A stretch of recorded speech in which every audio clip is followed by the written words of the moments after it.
Good morning po mga paps and moms. Ngayon po ay gagawa tayo ng burger steak gamit itong Carne Norte. Tara, gawin na natin.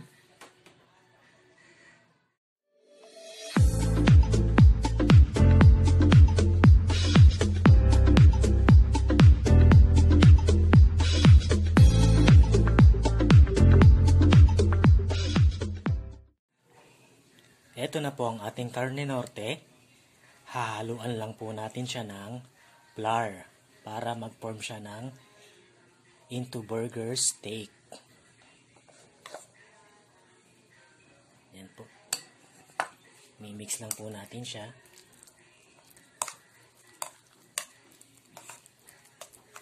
Yan, mamaya ipoform na natin siyang pang burger patty. Hindi na natin siya nilagyan ng salt kasi may halo ng preservatives tong itong Carne Norte. Maalat na siya. Yan po, ipoform na lang po natin siya ng parang burger steak.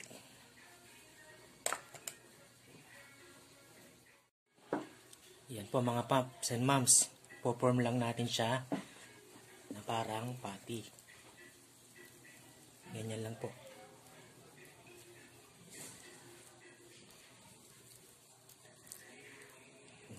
Ganyan lang po. Then mamaya, i-deep fry na natin siya.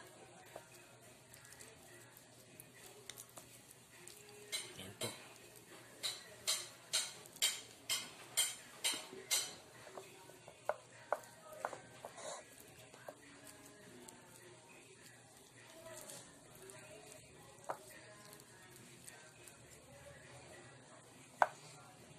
Last.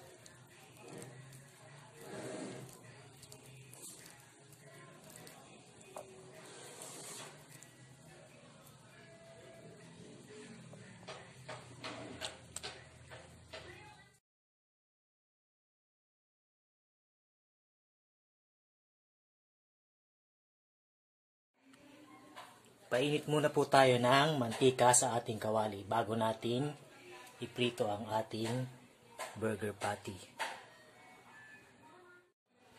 Ngayong mainit na ang ating kawali, ilagay na natin ang ating patty.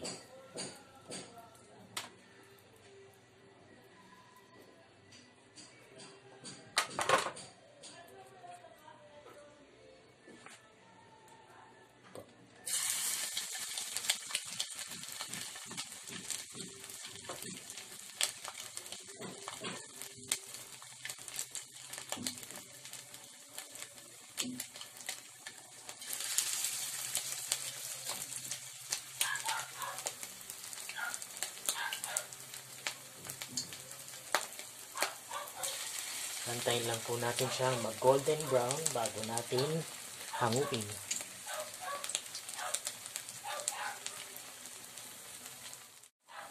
Yan po mga paps and moms. Golden brown na po ang ating patty. Pwede na natin siyang hanguin at isunod ang ating gravy sauce.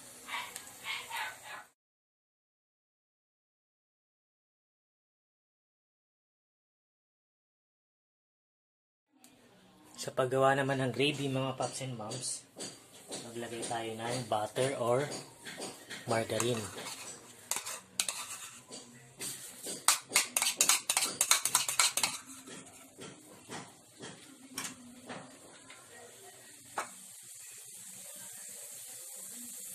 Then water.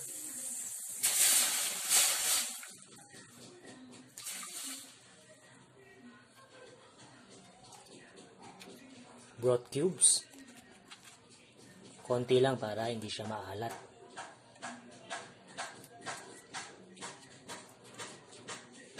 Antayin lang po natin siyang kumulo. Lagyan din natin siya ng konting soy sauce. Antayin lang po natin siyang kumulo at saka natin lagyan ng cornstarch para lumapot ang ating sauce. Ngayong kumukulo na ang ating gravy, Lagyan din natin siya ng bawang para mas malasa.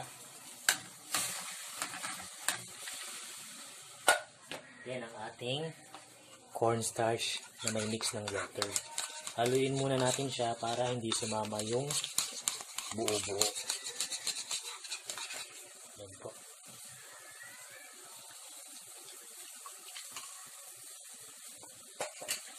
Haluin natin habang lumalapot siya. Yan po. Once na medyo malapot na siya, then okay na ang gravy natin. Lagyan pa natin ng konting cornstarch para mas lumapot pa. Guys, pwede nyo rin siyang lagyan ng mushroom, no? Para mas social pa siya. Yan, malapot na siya.